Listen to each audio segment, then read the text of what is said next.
세계적인 곡물 가격의 급등과 자스민 혁명을 유발했던 에그플레이션의 공포가 최근 다가오는 것은 사실이다.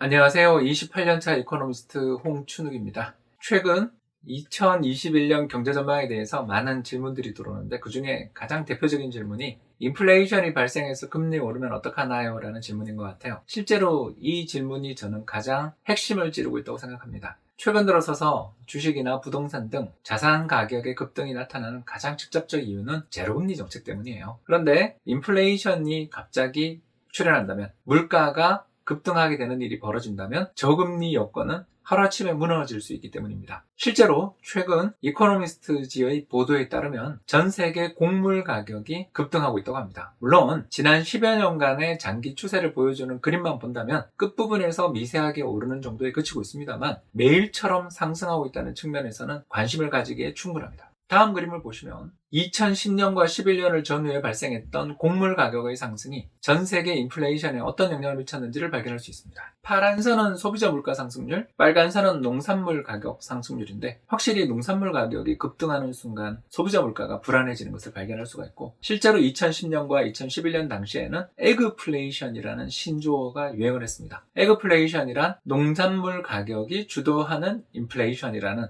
뜻의 신조어였습니다. 실제로 연간 기준으로 세계 식량기구 파오라고 하죠. FAO가 작성한 전 세계 곡물 가격 지수의 흐름을 살펴보시면 2010년과 2011년을 전후해서 강력한 상승이 나타난 것을 발견할 수 있습니다. 예를 들어 2010년에 곡물 가격의 흐름을 살펴보시면 106.7포인트 정도에서 움직이고 있었던 것이 2011년에는 131포인트까지 급등한 것을 발견할 수 있습니다. 이런 식으로 곡물 가격이 급등하게 되면 물론 선진국 소비자들은 별로 큰 충격을 안 받을 수도 있습니다. 왜 그러냐 하면 엔겔 지수, 즉 전체 소비 지출의 꾸러미 속에서 식료품이 차지하는 비중이 낮기 때문이에요. 그러나 신흥국 경제의 경우에는 이렇게 에그플레이션이 발생하는 경우 심각한 경제에 타격을 받을 수 있다는 점이 문제가 됩니다. 실제로 2010년과 11년 중동 지역에서 발생했던 대대적인 민주화 시위, 이른바 자스민 혁명은 바로 이와 같은 농산물 가격의 급등이 가져온 생활고가 혁명으로 연결되고 민주화 시위로 연결된 사례라고 할 수 있겠습니다. 자, 그러면 2010년에서 2011년 사이 자스민 혁명을 촉발시켰던 원인들을 살펴보도록 하겠습니다. 가장 직접적 원인은 그때 전 세계적인 유가 상승으로 이른바 바이오 디젤 혹은 바이오 에탄올 수요가 폭발적으로 늘어났기 때문이었습니다. 당시 부시 행정부 시절에 미국에서 도입됐던 바이오 디젤 연료에 대한 보조금 지급까지 겹쳐서 국제 유가 비싸고 보조금까지 지급되니까 전 세계의 농가들, 특히 옥수수를 비롯한 각종 곡물을 재배하는 농가들이 사람들에게 그 식량을 팔기보다는 바이오 디젤로, 다시 말해서 연료로 판매하기 위한 용도로 곡물을 재배하는 일들이 비일비재했던 것입니다. 실제로 굉장히 수익성도 높았다는 것을 그 그림에 잘 나와 있다고 보여집니다. 따라서 마진이 올라가면 올라갈수록 바이오 연료의 생산은 증가했고, 그리고 마진이 아주 좋던 수준에서 서서히 꺾이기 시작했음에도 불구하고 이전에 재배가 시작됐었던 곡물 경장의 흐름 자체가 바뀌지 않으면서 사람들이 먹을 수 있는 곡물 생산은 줄어든 반면 연료로 사용되는 곡물의 증가가 나타나며 사람들이 굶주리는 일이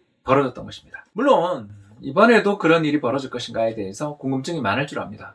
그러나 제 생각에는 그때처럼 급등하기는 쉽지 않은 여건이다, 이렇게 보고 있습니다. 첫 번째는 당연히 국제 유가가 배럴당 40달러대에서 안정되어 있기 때문에 바이오 디젤 연료를 생산해 본들 그게 채산성이 없다라는 것. 더 나아가서 오바마 정부 이후에 미국 정부가 바이오 디젤에 대한 보조금 제도를 폐지했다는 점 때문에 바이오 디젤 또는 바이오 에탄올 제조에 필요한 그런 생산들은 크게 늘어날 가능성은 없고, 국제 원자재 가격이 상승하게 되는 경우 세계에서 가장 곡물 재고를 많이 가지고 있는 미국에서 대규모 수출이 이루어질 것이라는 점을 감안할 필요가 있겠습니다. 실제로 그림에서 녹색 선은 미국의 곡물 수출을 보여주는데 2020년, 21년에 접어들어서서 전망이 상향 조정되는 걸 발견할 수 있습니다. 즉 제품 가격 상승하면 이에 따라 마진이 커지니까 대대적인 수출로 연결될 것이다. 더 나아가 최근 미국과 중국 간에 연이어 이어지던 무역 분쟁이 바이든 행정부 접어들어 완화되지 않을까라는 기대가 높아진 것들도 이런 곡물 수출의 증가를 가져올 요인이 아닌가 생각됩니다. 자, 그러면 안심해도 되는가?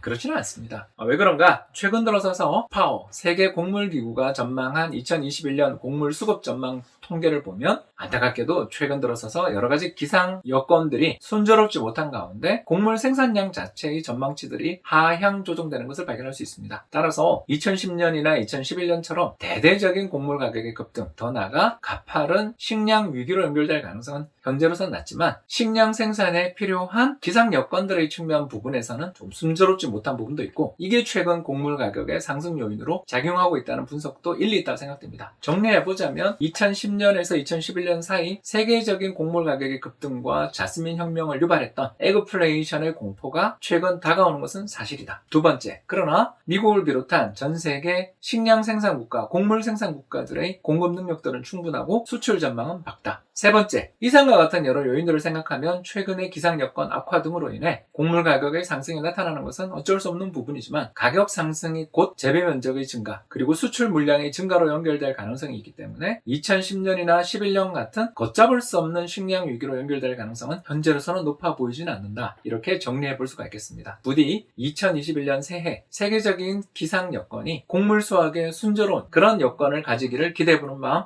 간절합니다.